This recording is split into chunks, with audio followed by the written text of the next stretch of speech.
আসসালামু আলাইকুম। মাটির চুলোয় রান্নাবান্না চ্যানেলে আপনাদের সবাইকে স্বাগতম। ভর্তা আমরা খেতে কে না ভালোবাসি।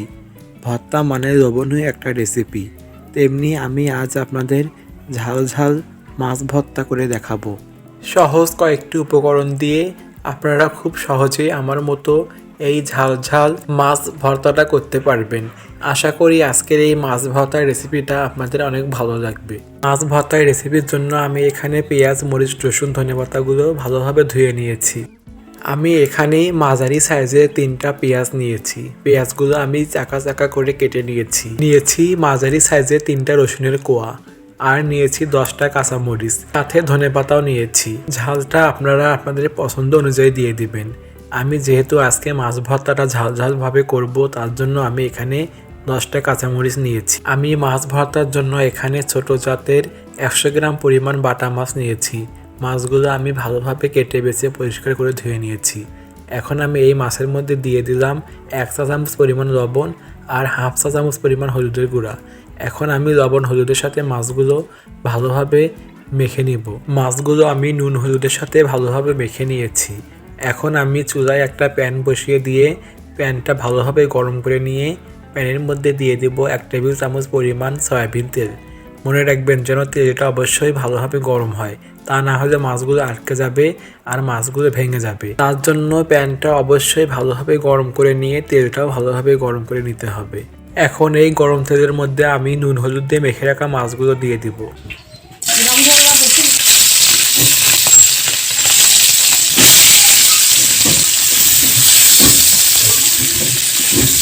সবগুলো মাছ দিয়ে আমি একটু মাছগুলো ছড়িয়ে নেব, যাতে মাছগুলো অন্য মাছের সাথে না লেগে যায়। এখন আমি চুলার জালটা মিডিয়াম আঁচে রেখে মাছগুলো ভেজে নেব।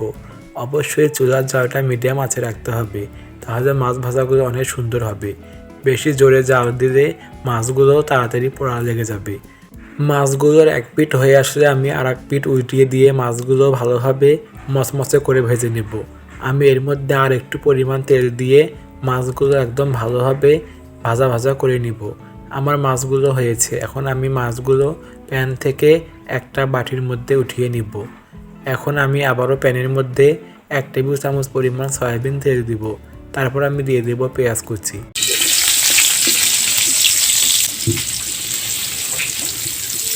দিয়ে দেব রসুন কুচি, তারপর আমি এর মধ্যে দিয়ে দেব কাঁচামরিচ।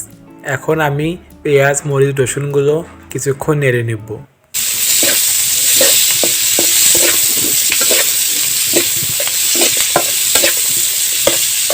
পেঁয়াজ, রসুন, মরিচগুলো হালকা বাদামি হয়ে আসলে আমি এর মধ্যে দিয়ে দেব 1/2 চা চামচ পরিমাণ জিরা। আমি এখানে জিরা দিয়েছি কারণ তাহলে মাছের ভর্তাটা খেতে আরও বেশি ভালো লাগবে আর কোনো গন্ধ থাকবে না। এখন আমি আবারও সব কিছু ভালোভাবে কিছুক্ষণ নেড়ে নিব। কিছুক্ষণ নেড়ে নেওয়ার পর আমি এর মধ্যে দিয়ে দেব ধনেপাতা। ধনেপাতাটা একটু বেশি করে দেওয়ার চেষ্টা করবেন, তাহলে ভর্তাটা খেতে আরও বেশি ভালো লাগবে। এখন আমি ধনেপাতা, পেঁয়াজ, মরিচ, রসুন সবগুলো ভালোভাবে কিছুক্ষণ নেড়ে বাদামি করে নিব।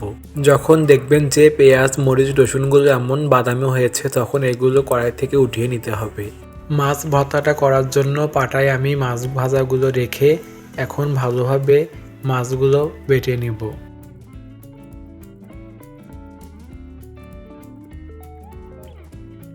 মাছ ভাজাগুলো অবশ্যই একদম ভালোভাবে মিহি করে বেটে নিতে হবে, যাতে মাছের মধ্যে কোনো কাঁটা না থাকে, তাহলে ভর্তাটা খেতে আরও বেশি ভালো লাগবে।